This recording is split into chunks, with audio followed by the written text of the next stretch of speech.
Investing your money is like a dance. Anyone can learn the steps. Follow my lead.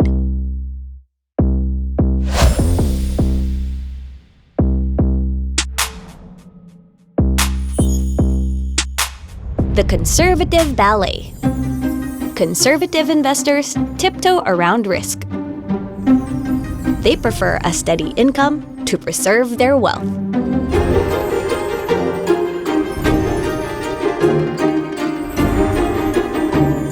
And settle for lower, but fixed returns.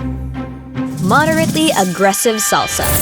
Moderately aggressive investors seek balance between capital growth and income. They get a bit riskier with their investments, so their portfolio value grows over time.